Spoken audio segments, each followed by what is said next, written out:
우리가 보통 열매라고 하면 우리가 다 아는 대로죠. 씨를 뿌려서 그 결과를 맺습니다. 그래서 열매라고 하면 어떤 결과들입니다.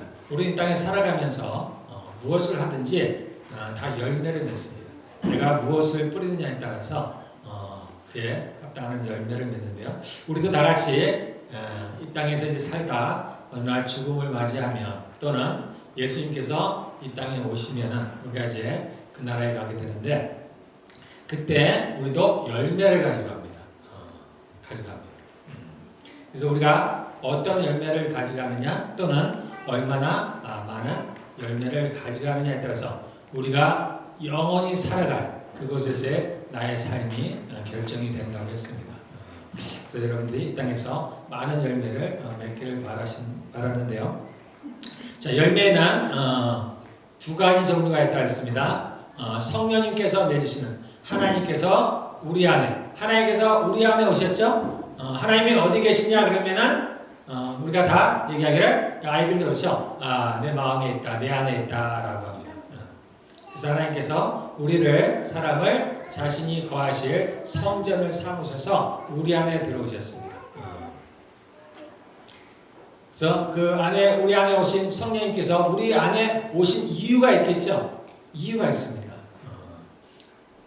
첫째는 영원히 우리와 함께 하나가 되는 거예요. 주님께서 말씀하셨죠. 아버지가 내 안에, 내가 아버지 안에 있는 것처럼. 즉 하나라는 얘기입니다. 너희가 내 안에, 내가 너희 안에. 즉 하나가 되려 함이라 했습니다. 주님이 우리 안에 오셔서 우리와 영원히 하나 되려 하시는 겁니다. 그분이 우리를 만드신 목적입니다. 그 이유는 하나님께서 영원한 그 하나님의 나라를 함께 다스릴 사람으로서 우리를 주님의 가족으로 만드시는 목적을 갖고 이 땅을 창조하셨다고 말씀하셨습니다. 그래서 우리를 무엇으로 부르셨냐면 그분의 가족으로 부르셨습니다.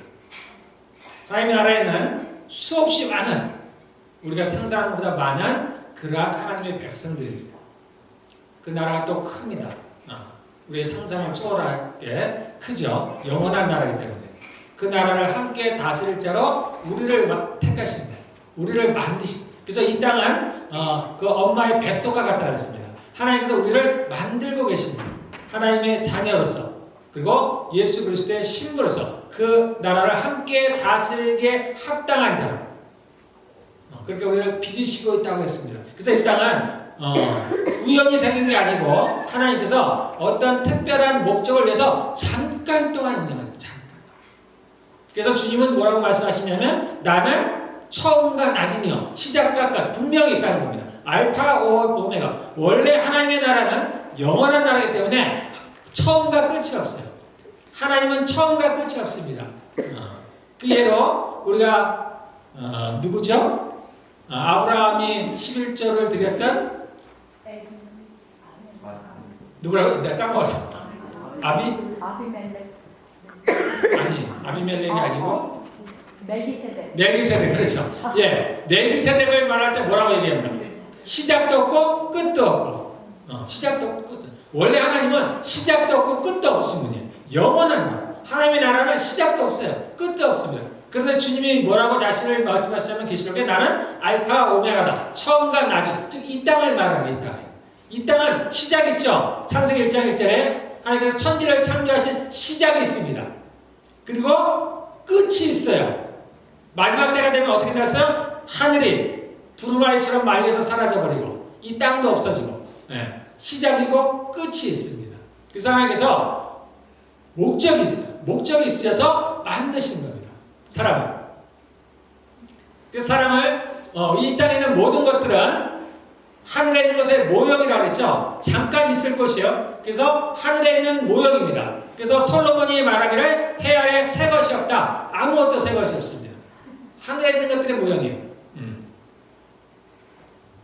그런데 이 하늘에 있는 것들의 모양인데 특별히 하늘에 없는 것이 이 땅에 있다 그랬습니다. 그것이 뭐냐면 하늘에서는 남성과 여성이 있죠. 있습니다. 그렇지만 결혼이 없다 그랬죠. 결혼하지 않는다. 시집가고 장가하는 일이 없다 그랬습니다. 천국에서는. 그런데 이 땅에서는 하나님께서 특별히 남자와 여자를 만드시고 그들을 부부로 만드셨어요. 그 남자가 그 부모를 떠나서 여자와 하나가 된다 그랬죠. 그래서 부부의 제도를 가정 제도를 만들었습니다. 그것은 하나님께서 하시고자 하시는 목적을 이 가정의 제도를 통해서, 가정의 삶을 통해서 우리에게 이루시고자 하는 것이 목적이라고 했습니다.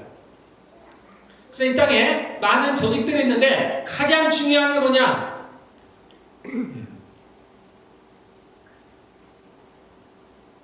우리는 보통, 제가 예전에 이제 한국에 있을 때는 제일 중요한 게 뭐냐 했을 때 우리는 교회로 많이, 교회가 가장 중요해, 믿는 사람들. 그래서 우리는 거의 교회를 1순위에, 지금은 모르겠습니다. 제가 예전에 한국에서 신앙생활 할 때는 아마 그랬어요. 그래서 교회가 모든 게 첫 번째. 모든 삶의 중심이 교회입니다. 제가 여기로 오니까 여기 분들이 전혀 다르게 얘기하더라고요. 여기 분들은 교회는 순위로 따지면 저 아래 내려가 있습니다. 아래 내려가 있습니다. 자, 이제 여러분들에게도 제가 한번 질문을, 여러분들께서 그러면 가장 중요한 것, 첫 번째가 뭐예요? 가정이에요. 가정. 하나님께서 가정을 만드셨어요. 가정은 교회의 최소 단위와 같은 겁니다. 가정도 교회죠. 교회라는 것은 다른 것이 아닙니다. 하나님의 자녀들, 하나님의 부르신 사람들 또는 그러한 사람들의 모임을 교회라고 해요.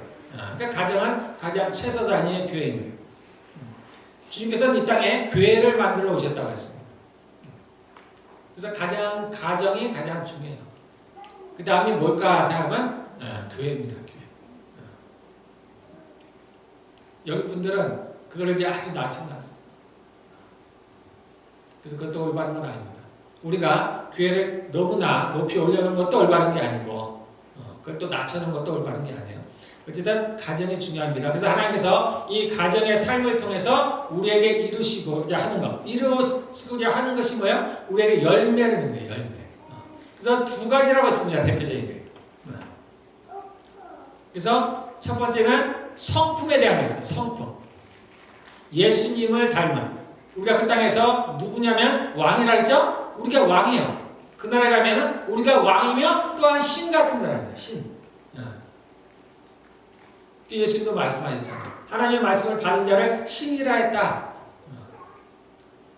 우리가 그 나라에 가면 그와 같은 존재들입니다. 이게 놀라운 거예요. 큰 영광입니다. 그래서 우리가 그 하나님의 나라를 다스린다. 그 나라에 가면은 하나님께서 우리에게 뭘 상속한다 그랬죠? 뭘 상속해? 땅을 상속하는 거예요. 땅. 내 집을 지을 땅이 아니고 내가 다스릴 땅이에요. 당연히 다스릴 백성들이 있습니다. 우리를 그러한 존재로 택하셨어요. 그래서 그러한 존재로 만드시고 계십니다. 그래서 그러한 존재에 합당한 그러한 성품으로 만든 예수님을 닮아야 돼요. 이 땅은 누굴 닮아야 돼요? 이 땅의 왕을 닮아야지. 그 나라는 예수님이 왕이기 때문에 예수님을 닮아야 돼요. 그래서 우리가 이 땅에서 자라가면서 그러한 예수님을 닮은 성품들을 성령님께서 우리 안에 맺고 계십니다. 그게 열매라는 겁니다. 그리고 그 하나님의 나라를 다스리려면 그러한 열매들, 기본적인 열매가 있어야 되죠. 그러한 성품이 있어야 되고 또 그 나라를 다스릴 만한 능력이 있어야 돼요. 그 능력을 일정한 이 땅에서 우리가 키워나가는 거예요. 그게 뭐라 그랬어요? 대표적인 것이 우리가 선과 악을 알고 그것을 분별하고 심판하고. 왕이라는 얘기는 재판하죠. 재판. 간단히 얘기해요. 다스리는 겁니다. 그래서 선악을 알아야 되는 거예요. 그래서 에덴 동산 중간에 선악이 있는 건 선악과 있는 건 우연이 아닙니다. 그래서 의미 없이 만드는 겁니다. 언젠가는 아담과 하와가 자라면 그것을 먹고 이제 자신들이 선과 악을 알아야 되는 거예요.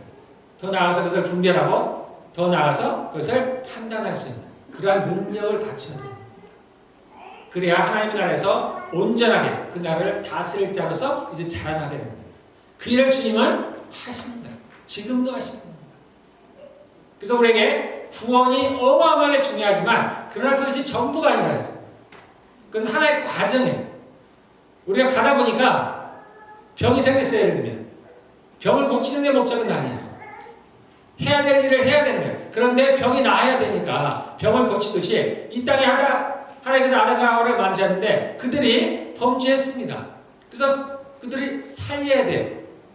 그래서 구원이 필요한 겁니다. 그것이 전부가 아니라는 거예요. 그래서 애초에 우리에게 하시고자 하는 목적, 우리를 그분의 자녀로 합당하게 만들어 가시는 것이 그분의 목적이에요. 그 과정 안에 구원이라는 게 있는 거예요. 그것이 필요한 거예요.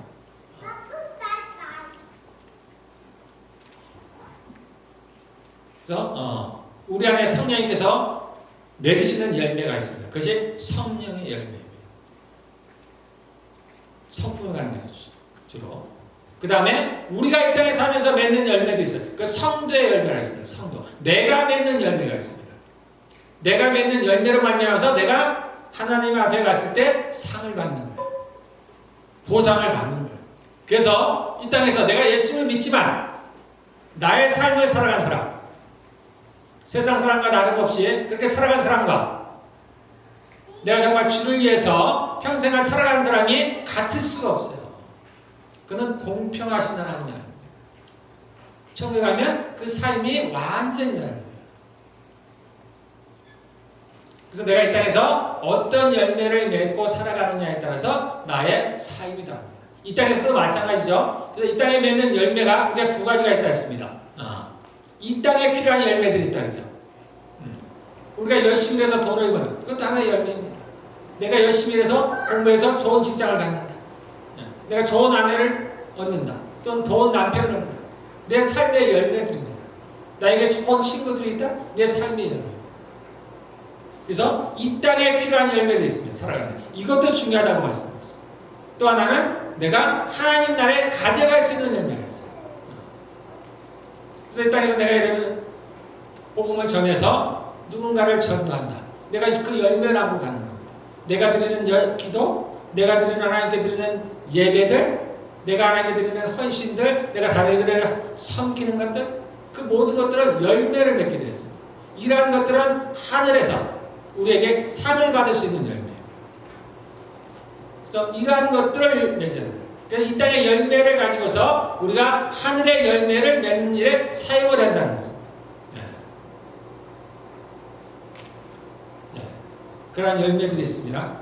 그래서 지금은 저희가 그 중에서도 성령의 열매에 대해서 얘기를 하는데 지난 시간에 저희가 사랑에 대해서 얘기했어요. 오늘은 이제 기쁨입니다. 두 번째 기쁨. 그래서 기쁨에 대한 성경이 뭐가 있을까 보니까 시편 16편 한번 보겠습니다. 시편 16편 11절.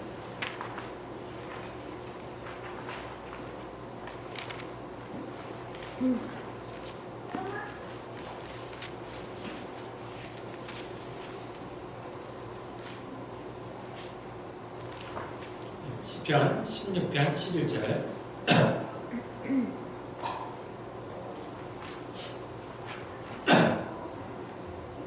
시편 16편 11절. 우리는 개역개정으로는 이제 많이 이제 익숙하긴 한데 세번역으로는 약간 익숙하진 않죠. 주님께서 몸소 생명의 길을 나에게 보여주시니 주님을 모시고 사는 삶에 기쁨이 넘칩니다.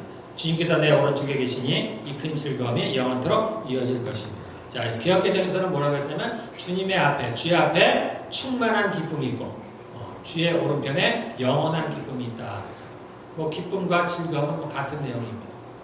주님 앞에 충만한 기쁨이 있고 주님의 오른편에 영원한 즐거움이다. 즉 기쁨과 즐거움이 주님께 있다는 거예요. 그래서 제가 이제 이 구절을 생각하면은 제가 이제 저는 이제 그런 것 저의 이제 전의 삶이 떠오릅니다. 그래서 제가 예전에 지금부터 한 5, 6년 전에 저에게 큰 어려움이 있었다 그랬어요. 제가 믿음도 사라지고 모든 것이 아주 어려운 경우였어요. 그때 이제 내가 이제 말하자면 제가 사단에 사로잡혔던 데죠. 저에게는 아주 큰 일이 있었던 데. 제가 이제 거기서 벗어나서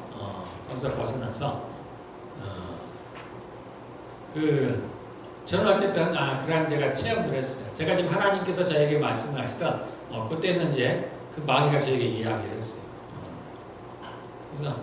그래서 저는 그러한 세계들에 대한 경험들이 있어요. 영에 대해 세계에 대한 경험.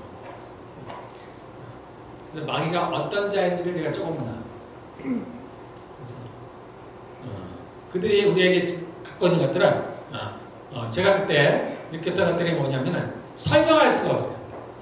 왜냐면 이 땅에 내가 느껴보지 못한 것들이에요. 알지 못한 것. 뭐라고 설명할 수가 없어요. 내가 살아오면서 느껴본 적이 없는 감정들이니까. 근데 너무 기분이 안 좋아요. 기분이 너무 안 좋아요. 너무 싫어요. 그래서 그 당시에 이제 제가 이제 그 상태에서 벗어나니까 이제 제 아내와 이제 가끔 이제 야외를 갑니다. 이제 쉼을 얻으러 가요. 그러면은 아무 느낌이 없어요. 산을 보는데 왜 산이 좋은지 모르겠고 꽃이 예쁘다고 하는데 꽃이 왜 예쁜지 모르겠어요. 이 맑은 호수를 보는데 아무 느낌이 없어요. 제 아내나 이렇게 함께한 사람은 예쁘다 하는데 그 감정이 없어요. 감정이 없는 게 아니라 너무 싫은 거예요. 내가 아무 느낌이 없다는 게 싫고 뭔가 안 좋은 감정들. 그래서 어쨌든 그런 삶을 제가 한 2년 정도를 살았어요. 아주 괴로운 삶이었죠. 그러면서 제가 이제 진짜로 내가 이제 하나님을 대면하기 시작한 거예요. 그러한 세계를 막연한 게 아니라 이제 실제 그러한 삶을, 그러한 세계를 대면하다 보니까 내가 믿는 하나님이 어떤가가 궁금한 거예요. 우리가 막연하게 들어왔는데 또는 내가 막연하게 생각하는데 정말 그 하나님이 어떤 분이실까? 그 원수가 나에게 여러 가지로 다른 말들을 했겠죠. 안 좋은 얘기를 했겠죠. 제가 진짜 하나님이 궁금한 거예요. 우리는 천국이 정말 기쁘다고 생각을 하는데, 즐겁다고 생각하는데, 내가 정말 천국에 갔을 때 정말 기쁠까? 정말 우리가 생각하는 그러한 즐거움이 있을까? 아니면 이 땅과 같으면 우리가 어떻게 살아가지? 우리는 이 땅에서 영원 사는 걸 어떻게 생각해요? 저주로 생각하죠. 가끔 영화에서 나오죠. 죽지 않는 사람, 저주로 생각합니다. 왜냐면 이 땅에 사는 게 고통이니까, 괴로움이니까. 우리가 생각하는 그러한 천국이 정말 우리가 생각하는 천국이 아니면 어떨까? 우리가 믿는 하나님이 정말 우리가 믿는 하나님대로의 그 하나님이 아니면 어떡할까? 제가 이제 그런 것들이 진짜 실제적으로 궁금해지기 시작해요. 그래서 정말 주님 안에 기쁨이 있나? 천국이 정말 즐거울까? 내가 지금의 상태라면 정말 이거는 그야말로 지옥 같은 삶인데 진짜 천국에 가면은 그 영원히 사는 천국에서 내가 이런 삶을 산다면 이건 정말 지옥 같은 삶인데 그 나라에 정말 기쁨이 있을까? 제가 궁금해집니다. 그때 하나님께서 이제 이 구절을 알게 하신 거죠. 이 구절을 이제 하나님께서 알게 하셨다. 그러면서 그분 앞에 충만한 기쁨이 있고 그의 오른편에 영원한 즐거움이 있다. 제가 이 구절을 이제 그때 처음 봤습니다. 야, 그렇구나. 기쁨과 즐거움이 그분께 있구나. 제가 얼마나 안심이 됐는지 모르겠어요. 그래서 제가 이 구절을 볼 때마다 그분한테 그러한 기쁨과 즐거움이 있어요. 그곳에 가면은 그러한 기쁨과 즐거움이 충만합니다. 이것은 생명이라고 합니다. 생명에 속한 거예요. 우리가 기쁨이 점차 사라지고 우리가 전도서에 보면 눈이 흐려지잖아요. 눈이 점차지고 귀도 들리지 않고 아무리 징거운 걸 보더라도 춤추는 것을 봐도 아무런 느낌이 없어지는 즉 죽을 때가 가까워졌다는 거예요. 죽을 때가 가까워졌다는 얘기는 다른 말로 뭐냐면 나의 생명이 점차 소멸되고 있다는 거예요. 바꿔 말하면 나의 생명이 충만하면은 내가 기쁨과 즐거움으로 충만하다는 거예요. 그럼 우리 아기들을 보면 압니다. 우리가 나이가 들어가면서 점차 죽음을 향해 가죠. 즉 나의 생명이 점차 소멸돼 가고 있는 거예요. 그러므로 말미암아서 나에게 기쁨과 즐거움이 점차 사라집니다. 그래서 먹는 것도 크게 즐거움이 없어요. 나이가 되면 크게 즐거움. 그러니까 어떻게 해요? 발악을 하는 거예요. 사람이 발악을 해요. 점차 소멸되어가는 그러한 삶이었던 기쁨들, 즐거움을 찾기 위해서 발악을 하는 거예요. 그래서 술을 마신다든가 뭐 기타 다른 것들을 하는 거예요. 그 세상에 그런 거는 당연한 겁니다. 그럴 수밖에 없어요. 어떻게 하든지 내가 사라져가는 그 기쁨과 즐거움, 그걸 찾고 싶은 거예요. 근데 천국에 가면은 그의 생명이 충만합니다. 이 땅은 뭘로 다 차 있어요? 공기로 다 차 있잖아요. 하나님의 나라는 성령님으로 가득 차 있어요. 어디를 가요? 그래서 그분이 안 계시는 곳이에요. 그분은 그 나라에는 이런 공기가 없어요. 이 땅에서 공기가 필요한 것은 우리가 생명을 유지하기 위해서는 하나님께서 코로 호흡을 하도록 하셨죠. 그래서 이 땅에서 이 지구의 나라에서 공기를 주신 거예요. 근데 그 나라에는 그게 필요가 없어요. 왜냐하면 그분이 생명이에요. 그분이 채워지면 우리가 생명이 채워져요. 그래서 그 나라는 그분으로 가득합니다. 그래서 그 나라에 가면 우리가 기쁨이 충만한 거예요. 이게 어려운 게 아니에요. 막연한 게 아니에요. 자, 그 다음에 우리 로마서 14장 17절 한번 보겠습니다.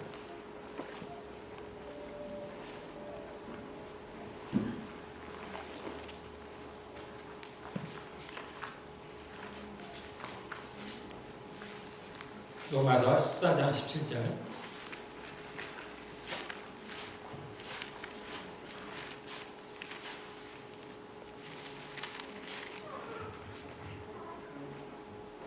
로마서 14장 17절, 대략 310페이지.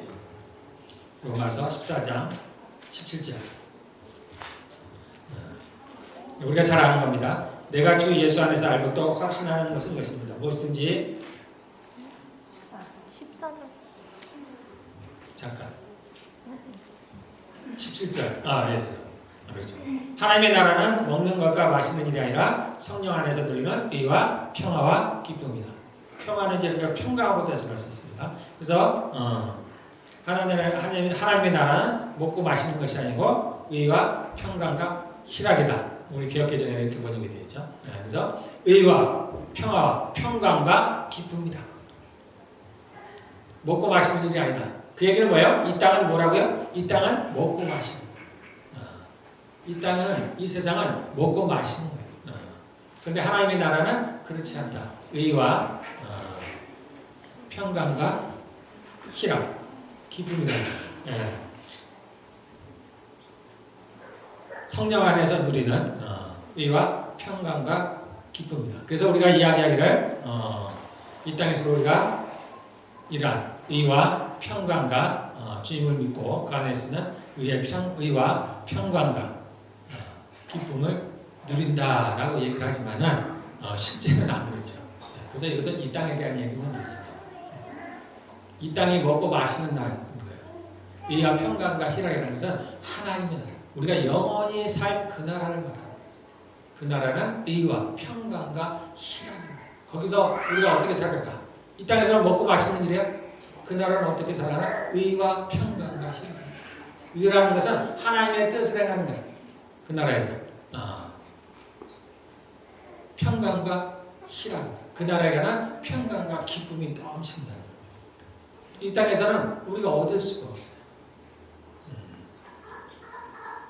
우리가 천국을 얘기한다 해도 우리는 천국을 전혀 모릅니다. 이 땅에서는 알 수가 없어요. 우리가 누리는 잠깐의 기쁨과 즐거움, 우리가 그 하나님 나라에서 누릴 그것과는 비교할 수가 없어요.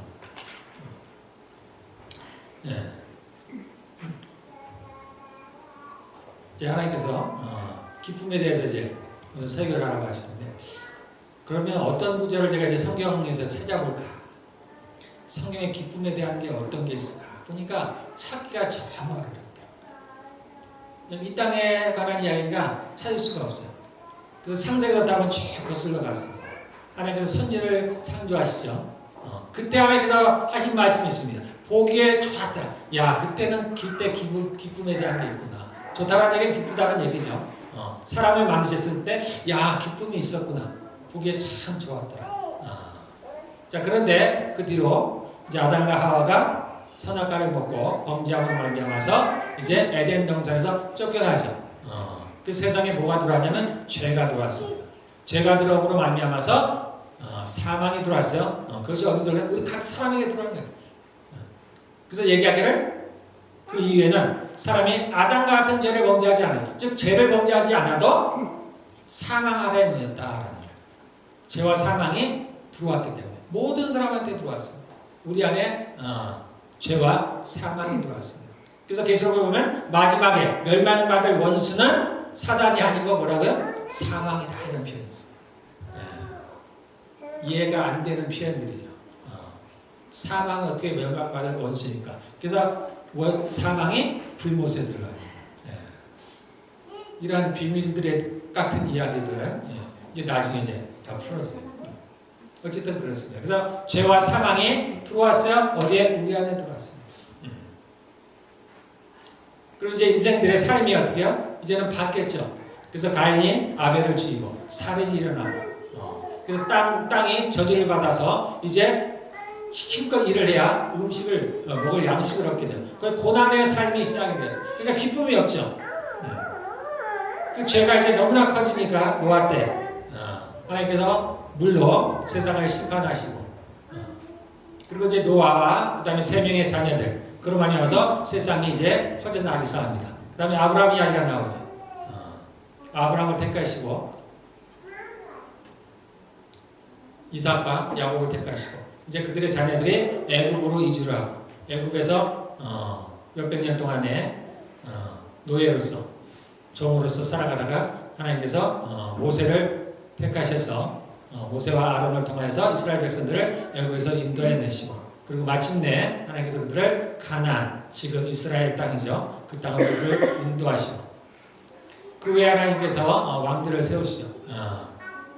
하나님께서 다윗을 세우시고 그 전에 사울을 세우시고 여러 왕들을 세우시고 그런데 그 모든 왕들이 하나님을 잘 섬길 수가 없습니다.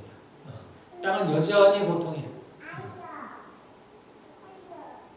결국은 그들이 하나님께 범죄함으로 말미암아 그들을 바벨론으로 다 쫓아내시고 그렇지만 주님께서 또 때가 되니까 그들을 다시 이제 이스라엘 땅으로 부르시고 그러나 여전히 삶은 고통스럽습니다.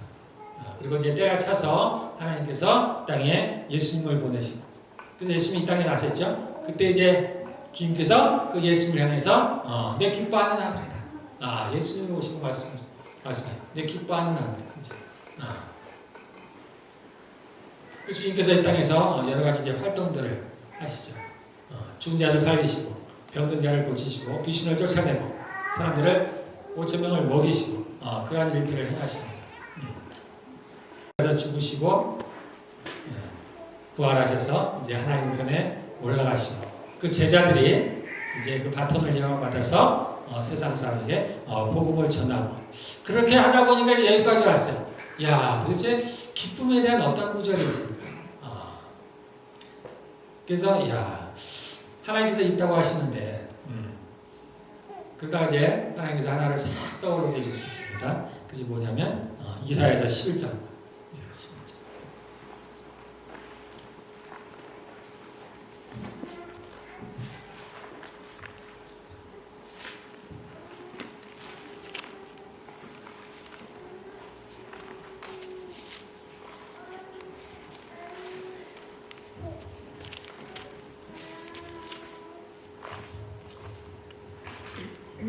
이사야서 11장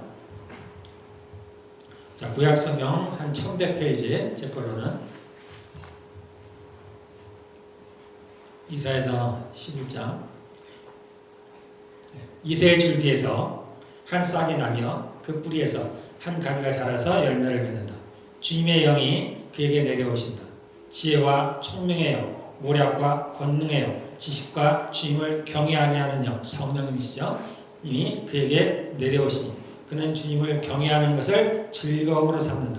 그는 눈에 보이는 대로만 재판하지 않으며 귀에 들리는 대로만 판결하지 않는다. 공평하게 판결하신다는 말씀입니다. 공의로 가난한 사람들을 공의로 재판하고 세상에서 억눌린 사람들을 바르게 논지한다. 그가 하는 말은 몽둥이가 되어 자임한 자를 치고 그가 내리는 선고는 사악한 자를 사형에 처한다. 공의로 심판하신다는 말씀입니다. 5절 그는 정의로 허리를 동여매고 성실로 그의 몸에 띠를 삼는다. 자, 여기까지가 이제 예수님의 이 땅에 오시는 예수님을 예언하는 거예요. 이세 줄기고 또 뒤에 보면 그 뿌리라 그랬죠. 그래서 이세 가문에서 예수님이 나시죠. 그러니까 후손이기도 하지만 그의 뿌리이기도 한 거예요. 그래서 줄기와 뿌리가 같이 나오는 거예요. 주님은. 주님께서 말씀하시죠. 아브라함이 나기 전부터 내가 있었느니라. 주님은 그러한 분이십니다. 그래서 그분의 오시는 걸 얘기하시는 겁니다. 이미 이루어진 거죠. 6절부터 그때에는 여기 이제 그때를 잘 봐야 돼요. 그때는 이리가 어린 양과 함께 살며 표범이 새끼 염소와 함께 누우며 송아지와 새끼 사자와 살진 짐승이 함께 풀을 뜯고 어린아이가 그것들을 이끌고 다닌다. 암소와 곰이 서로 거시되며 그것들의 새끼가 함께 놀고 사자가 소처럼 풀을 먹는다. 젖 먹는 아이가 독사의 구멍 곁에서 장난하고 젖된 아이가 살무사의 굴에 손을 넣는다. 나의 거룩한 산 모든 곳에서 서로 해치거나 파괴하는 일이 없다. 물이 바다를 채우듯 주님을 아는 지식이 땅에 가득하기 때문이다. 예, 우리가 많이 들은 말씀이죠. 노래가 있으니까 많이 알죠. 예, 제가 그래요. 어쨌든 자, 이것이 언제 이루어졌어요? 안 이루어졌지. 안 이루어졌어요. 그럼 이걸 언제 예언이에요? 언제? 예언이죠. 예언이니까 이루어진다는 얘기잖아요. 언제? 그 새하늘과 새 땅에서 언제? 그래서 성경의 구약의 예언은 항상 잘 보여야 되는 게 그때는 예수님의 즉 메시아의 오시는 걸 예언하죠. 많은 선지자들이 예언합니다. 그런데 그 예언서를 볼 때마다 여러분들이 혼란스러운 게 있어요. 두리뭉술 넘어가겠지만 혼란스러워요. 왜냐하면 안 됐는데 예를 들면 이스라엘이 막 회복한다든가 뭐가 세상이 좋아진다든가 근데 실상은 아닌데 그러니까 어떻게 이것을 영적으로 말이래요. 영적이라는 표현을 쓰는 거예요. 그래서 두리뭉실하게 그래요. 애매하게. 하나님은 이제 절대 그러지 않습니다. 하나님은 명확하신 거예요. 단지 우리가 모르는 분이에요. 그래서 구약의 선지자들은 뭘 몰랐냐면 메시아가 오면은 그게 한 번인지 알아요. 한 번. 즉 예수님의 초임과 재림을 알 수가 없었어요. 그래서 사람들은 신학자들은 이걸 뭐라고 얘기하냐면 그래서 멀리 산에 보는 것으로 얘기를 합니다. 앞에 있는 산과 두 번째 산이 멀리서 보니까 같은 선상에서 보이지만 그림으로 보면 한 면이지만 그 사이에는 넓은 간격이 있다는 거예요. 그래서 이 예언의 사이에는 간격이 있죠. 즉 우리가 그걸 뭐라면 교회 시대라고 합니다. 교회 시대. 지금 말하는 거예요. 예수님이 처음 오셨던 2000년 전에 그때는 초림 첫 번째 first coming이라고 하죠. 그 다음에 두 번째 다시 오시는 예수님의 재림이죠. 그 사이에 시간들이 있다는 걸 예전에는 몰랐어요. 물론 모든 성경은 성령의 감동으로 하나님의 감동으로 쓰여졌기 때문에 하나님은 성령은 아시죠. 근데 쓰는 사람은 모르는 거예요. 쓰는 사람은 몰라요. 그래서 자신도 자신이 쓰는 내용을 모르고 쓰는 거예요. 그래서 같은 장면에서 우리가 잘 모르는 헷갈리는 혼란스러운 그러한 예언들이 같이 나오는 거예요. 그건 뭐냐면 예수님의 처음 때와 그 다음에 두 번째 때가 상황이 전혀 다르죠. 처음 때는 우리의 회복이 눈에 안 보이죠. 눈에 안 보이는 회복이에요. 눈에 안 보이는 회복은 누구예요? 마귀로부터 우리를 구원해내시는 거예요.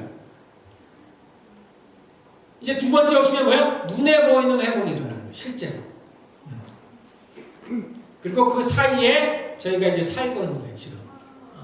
그래서 이 첫 번째 1절에서 5절은 이와 같은 내용은 뭐냐면 메시아의 탄생 또는 메시아가 어떤 분이신지 그래서 이사야 보면은 그걸로 유명한 게 뭐야? 고난의 종이죠. 고난받는 종. 그가 찔림은 우리의 허물을 인하며 그가 상함은 우리의 죄악을 인함이라. 그러한 것들은 예수님께서 십자가에 죽으시는 걸 말하는 거죠. 십자에서 고난받는 걸 말하는 거예요. 고난받는 종. 그런 도살장에 끌려가는 어린 양과 같다. 예수님. 근데 두 번째 오시는 예수님은 그렇지 않죠? 그렇게 오시지 않습니다. 그는 불꽃 같은 눈을 가지고 있고, 계시록에 나왔죠. 그분의 모습이 나와요. 전혀 다른 모습으로. 첫 번째와 두 번째는 달라요. 그래서 마치 첫 번째는 그냥 신거 같은 거예요. 마귀에게. 그래서 시험을 당하는 거예요. 그래서 마치 도살장에 끌려가는 어린 양과 같이 아무런 힘을 못 써요. 그래서 볼품도 없고. 근데 두 번째 오시는 예수님은 그렇지가 않습니다. 그는 위풍이 당당해요.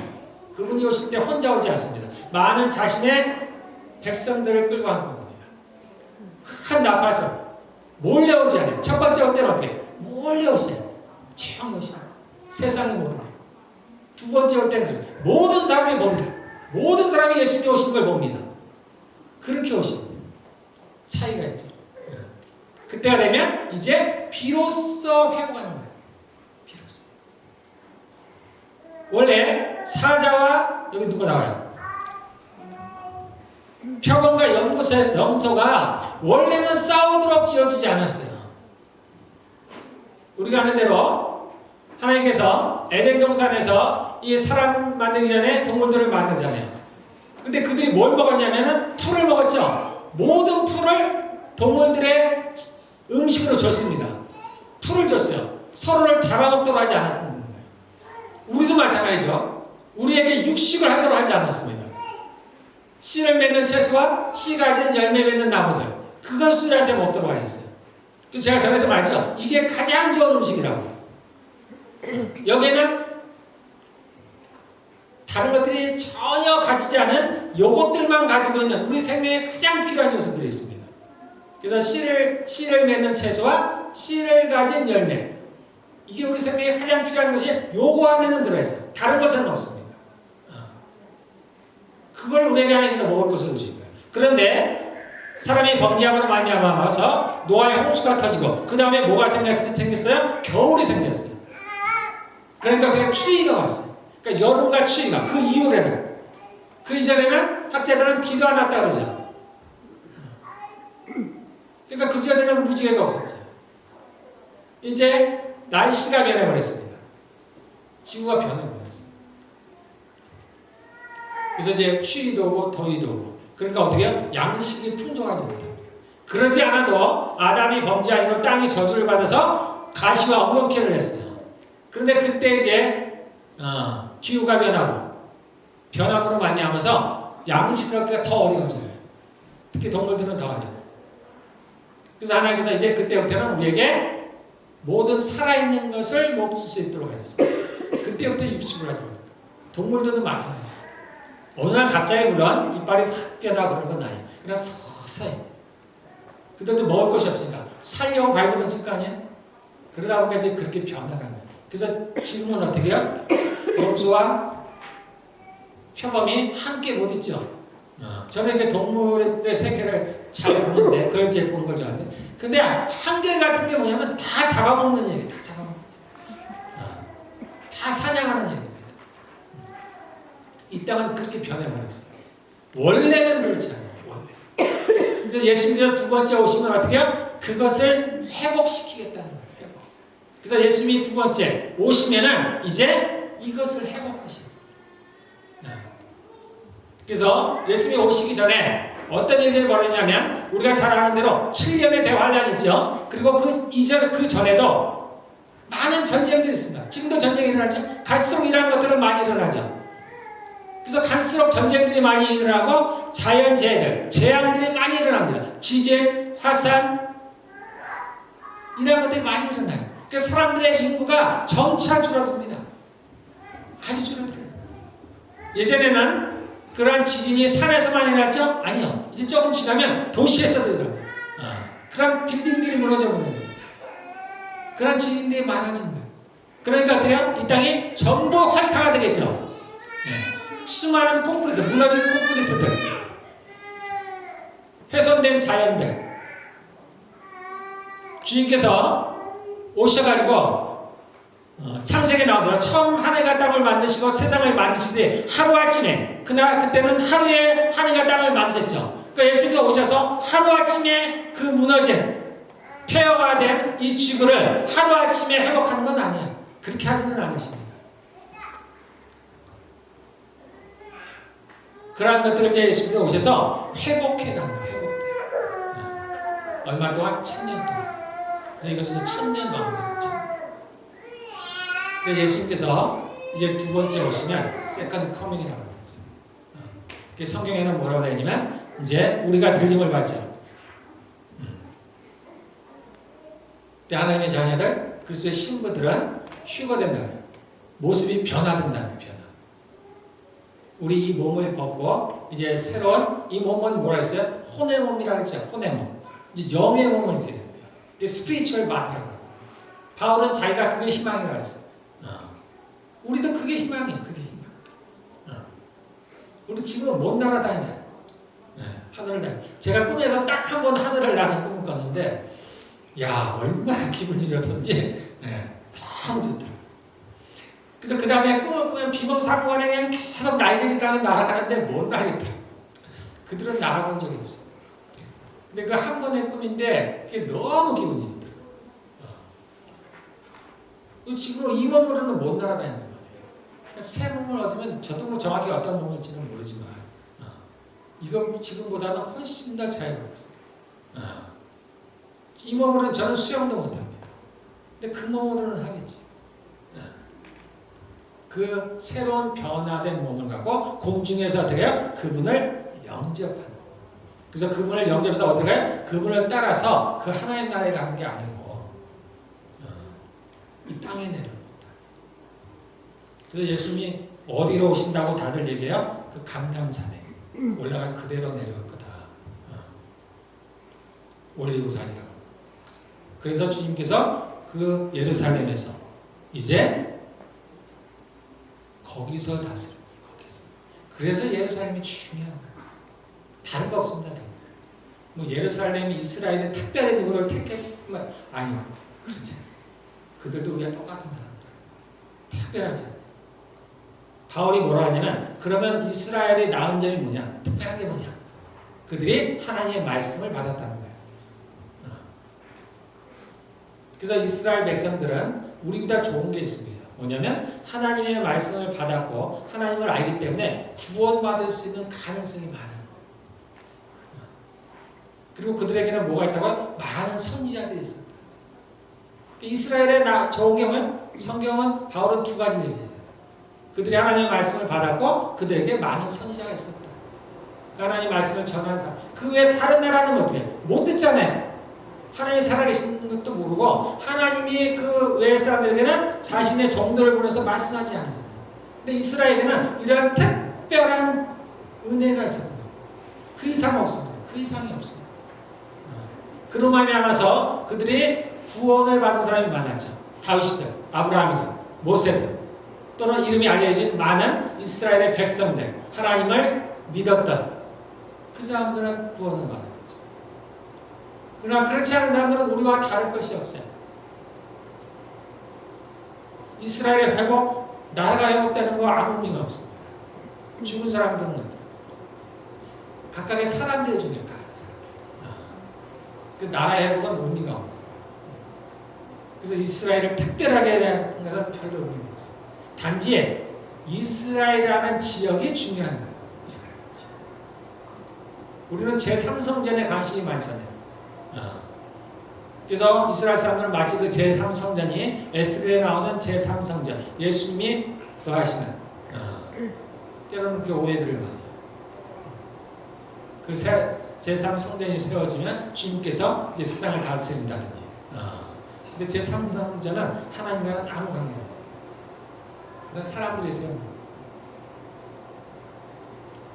그래서 우리가 이스라엘 역사에 이스라엘을 그렇게 주목할 일은 없는데 그런데 우리가 거기서 벌어지는 일들을 통해서 뭘 하냐면 이제 때가 가까워졌구나. 예수님 오실 때 성경의 예언들이 이렇게 이루어져 가는구나.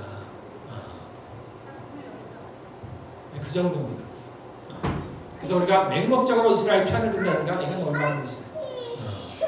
그들이 다른 나라를 치고 침략하고 전쟁을 이건 뭐 죄악이죠.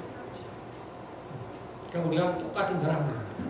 그래서 주님께서 그 두 번째 오시면은 그 예루살렘에서 주님께서 나라를 다스려요. 나라가 이 지구를 다스려요.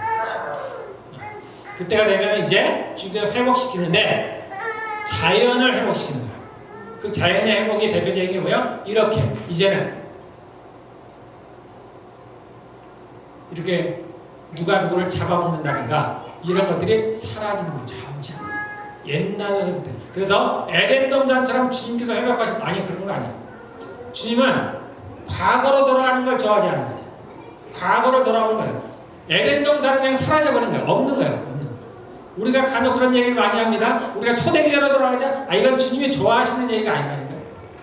우리는 옛날로 돌아가면 안 돼요. 주님은 현재를 살아가신 거예요. 현재. 초대교회처럼 살아가는 거 아니에요. 우리는 지금 시대에 맞게 살아가야 되는 거예요. 마지막이면 마지막에 맞는 그러한 믿음의 삶을 살아가야 되는 거예요. 주님은 항상 그렇습니다. 그래서 우리가 과거 주님의 고난주간을 기린다든가 성령이 오시는 성령 강림일을 기념한다든가 이거 하나님 좋아하시는 일이 아니라 그건 지나간 일이에요. 지나간 일. 주님은 지나간 일을 기념하고 돌이켜보는 걸 좋아하지 않으세요. 십자가가 우리가 십자가를 기억하는 이유가 있어요. 그것은 주님의 사역이 아직 진행 중이기 때문에 그건 끝난 사건이 아니기 때문에. 그러나 주님의 고난은 끝났어요. 옛날에 끝났어. 우리가 매년 그것을 기억할 필요가 없어요. 그것을 기념할 필요가 없는 거예요. 그건 지나간 일이에요. 내가 한 번 구원을 받았어요? 그러니까 맨날 구원만 갖고 하는 게 아니에요. 이제는 앞으로 나아가는 거다.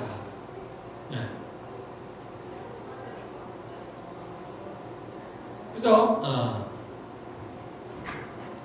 이제 저도 주님이 원하시는 거예요. 우리가 주님의 마음을 가요. 그래서 제가 저희 교회가 언제 세워졌는지 저는 기억하죠. 그래서 우리 교회 지나온 발자취 기록할 필요 없어요. 우리가 매년 사진을 찍고 지나는 것들을 기록하고 모아두고 그럴 이유가 전혀 없어요. 제가 마음대로 할 수 있다면 저런 거 다 없어요. 그렇지 않고 이제 그런 걸 좋아하시는 분들이 있으니까 제가 강제로 나오는 주님의 마음은 그런 거예요. 그래서 우리가 옛날의 절기들을 따를 필요가 없어요. 할 필요가 없어요. 그리고 우리에게 주님께서 주신 의식이 두 가지뿐이 없다 그랬죠? 전에는 많았잖아요. 지금은 두 가지야. 세례와 성찬입니다. 성찬식은 기억을 해야 하는 거예요. 그분이 우리의 남편인 걸 기억하라는 거예요. 그래서 이것은 끝난 일이 아니에요. 그분이 오실 때까지 너희가 기념해야 된다는 거예요. 그래서 우리가 이걸 하는 겁니다. 세례도 끝난 것들이 아니죠. 그래서 우리가 이걸 하는 겁니다. 그래서 우리가 십자가는 기억을 하는 거예요. 그분이 돌아가신 일들은 기억을 하는 겁니다. 그것은 그 사역은 아직 끝난 게 아니에요. 계속 진행 중입니다. 그래서 우리가 특별히 이 땅에서 우리가 성탄절과 부활절을 지키죠. 추수감사절을 지키죠. 추수감사절은 하나님과 그러한 일들과는 관계는 없지만 우리가 감사하는 표현이니까 그건 우리가 자유로 선택할 수가 있습니다. 그래서 성탄절과 부활절은 우리가 지키는 거예요. 그거는 관계가 있는 거예요. 그분께. 이제 마지막이 되면 마지막이 되고 이 땅이 완전히 없어지고 하나님의 새하늘과 새 땅이 되면 이 땅의 것은 다 없어져요. 주님의 십자가도 없어지고 다 없어집니다. 그거는 더 이상 기억함이 없어요. 그 하나님의 나라에서는 기억하지 않아요. 너희가 기억하지 못하는 거예요. 하루아침에 사라지진 않겠죠. 그러나 잠시 기억에서 사라져요. 그거는 요때 주님이 정하신 요때 이루어진 요때만 필요한 거예요. 이 땅과 하늘이 그때가 되면 두루마리가 말듯이 싹 사라져버렸어요. 이 땅에서 벌어진 일들은 싹 사라져버려요. 우리가 이 땅에서 일어난 옛날의 어떤 일 그거는 많이 기억 못해요. 점차 사라져버립니다. 그래서 우리가 이 땅은 너무 지나가는 일들을 기억할 필요가 없습니다. 그래서 주님께서 이때 회복시키는데 굳이 에덴 동산처럼 막 회복한다 하고 이렇게 얘기하시는 분이 있는데 그걸 뭐 제가 부정하고 싶은 생각은 없고 그러나 주님은 에덴 동산처럼 만들고자 하시는 게 목적이 아니에요. 그런 건 다른 얘기예요. 에덴 동산은 그냥 사라져버렸어요. 사라져버리고 주님께서 이제 주님께서 태초에 만드신 것에서 왜곡된 것들 망가진 것들을 고치는 거예요. 이 땅에 이제 많은 전쟁으로 말미암아 이 땅에 폐허가 됐잖아요. 그런 것들을 주님께서 청소하시고 치우시는 거예요. 이 땅에 남은 자들이 이제 그 일을 하는 겁니다. 우리가 그 일을 하는 거예요. 그날에 이제 하나님께서 우리가 휴거가 돼서 모습이 변화되죠. 그럼 우리도 그분과 함께 이제 이 지구를 함께 다스리는 일을 하는 겁니다. 그때 언제? 1000년 동안. 그런데 그때 모든 예수를 믿는 사람들이 그때 다 부활하는 건 아니죠. 부활하는 사람들이 있습니다. 주님 안에서 목배임을 받은 자들. 그 다음에 그 마지막 때까지 이마나 손에 표를 받지 아니하고 끝까지 믿음을 지킨 사람들. 이러한 사람들이 그때 부활을 합니다. 그것을 첫째 부활이라고 해요. 그러니까 어떤 분들은 첫째 부활, 그리고 둘째 부활은 그래서 첫째 부활을 모든 믿는 사람들이 구원을 받아요. 부활한다고 얘기를 하는 사람도 있어요. 근데 그렇지 않아요. 모든 사람들이 이때 부활하는 게 아니에요. 부활하는 사람들의 조건이 나와 있어요. 그분을 위해서 목배임을 받은 사람. 이게 문자 그대로 목을 베은 사람들을 말하는 건 아니에요.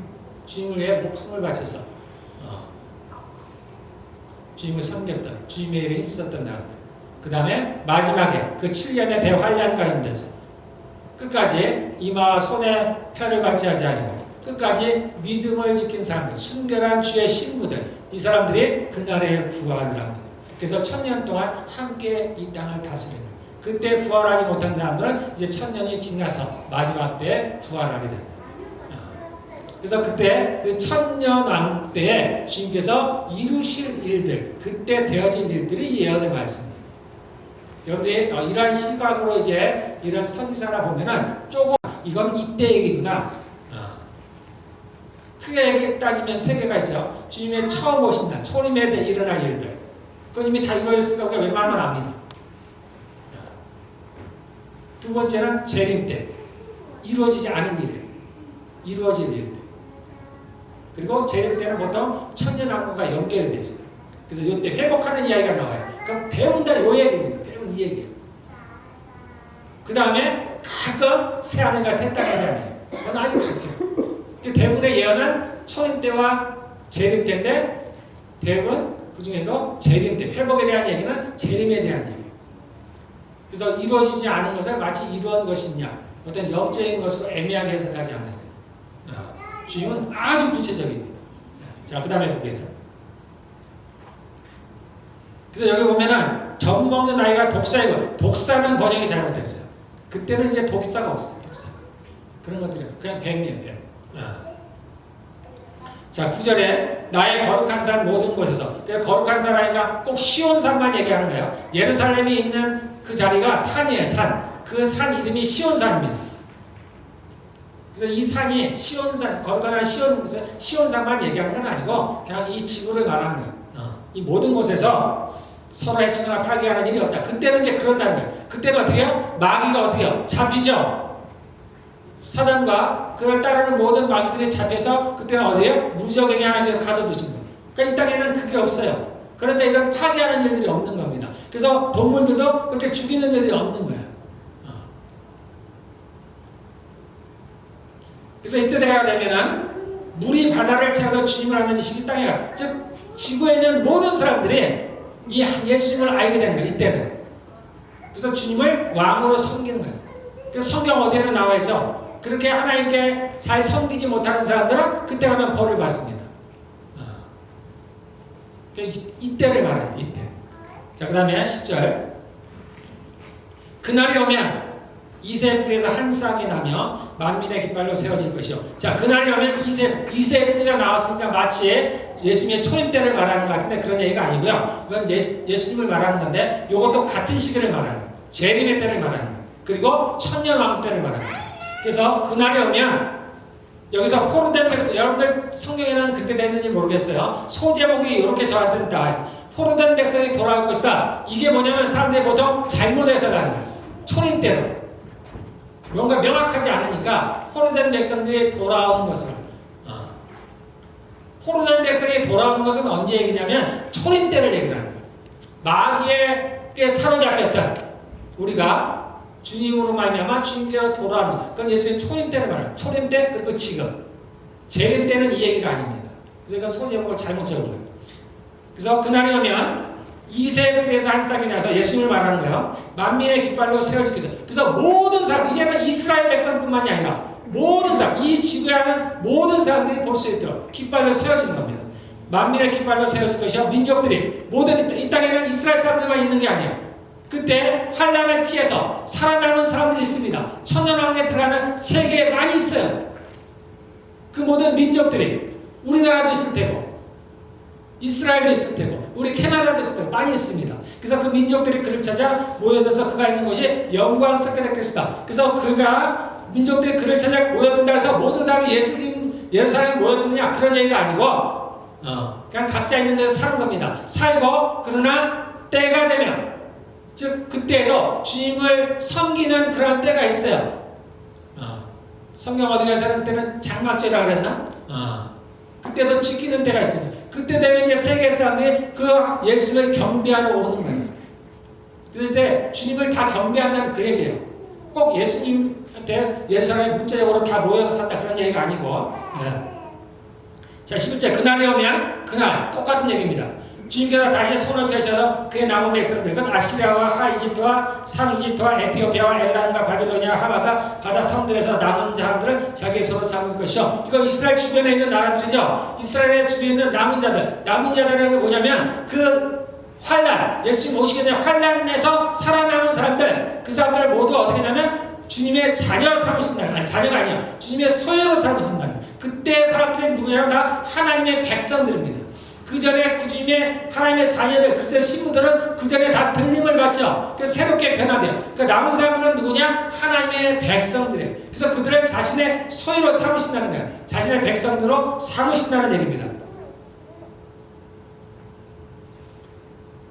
그러면 여기에는 이제 이스라엘의 주변 나라들만 남았죠? 그러면 다른 나라들은 아니야. 이건 그냥 요 나라들만 언급한 거예요. 이 당시에 이사야는 주변에, 유럽에 있는 어떤 나라를 몰라요. 아시아에 있는 나라를 몰라요. 그냥 주변에 있는 나라들 이름을 쓴 거예요. 그냥 모든, 세계에 있는 모든 나라들을 하나님께서 자신의 소유로 삼으신다는 얘기입니다. 자신의 백성. 한국에 있는 사람들도 마찬가지고. 자, 12절에 주님께서 문나라가 볼 수 있도록 깃발을 세우시고 그때 이제 예루살렘에서 주님이 그렇게 하신다는 얘기예요. 진짜 그 높은 깃발을 세울지 안 세울지는 모르겠고요. 이게 뭐 상징인지 그런 얘기인지 모르지만 사람들이 알 수 있도록 한다는 얘기입니다. 쫓겨난 이스라엘 사람들, 그 환란의 때 이스라엘 백성들이 쫓겨났겠죠. 7년의 대환란의 때. 그래서 쫓겨난 이스라엘 사람들의 그 깃발을 보고 찾아오게 하시며 예수님이 재림하시면 이제 쫓겨난 사람들이 이스라엘을 떠났던 사람들이 깃발을 보고 찾아오게 하시면 흩어진 유다 사람들이 땅에 사방에서, 왜냐하면 그들은 자기네 땅이 거기니까, 그러니까 그들은 돌아오는 거예요. 그 깃발을 찾아오도록 하실 것이다. 그때에는 에브라임의 증오가 사라지고 유다의 적개심이 사라질 것이며, 에브라임과 유다의 사실 구분이 없어요. 지금도 구별이 없어요. 이 얘기는 뭐냐면 서로 간에 일하는 싸움들이 사라진다는 거예요. 그러한 마음들이 없어진다는 겁니다. 증오가 사라진다는 얘기예요. 에브라임이 유다를 증오하지 않고 유다도 에브라임에게 적개심을 품지 않을 것이다. 자 14절, 얼마 안 남았어요. 그들이 서쪽으로는 블레셋을 공격하고 동쪽 백성을 약탈하며 에돔과 모압을 장악할 것이며 암몬 사람들도 굴복시킬 것이다. 그 전에 보면 주변에 이스라엘, 앞절에서 이스라엘 주변 나라가 돌아오죠. 근데 여기 이제 네 나라, 즉 암몬과 모압과 그 다음에 블레셋과 에돔은 어떻게 해요? 이스라엘 사람들이 돌아와가지고 이들을 친다는 얘기죠. 이때는 마귀가 없는데 왜 이런 일들이 벌어질까? 이런 일들이 있습니다. 마귀가 없다고 불순종이 없는 건 아니에요. 에덴에 아담과 하와가 죄를 짓기 전에 그들은 불순종을 했습니다.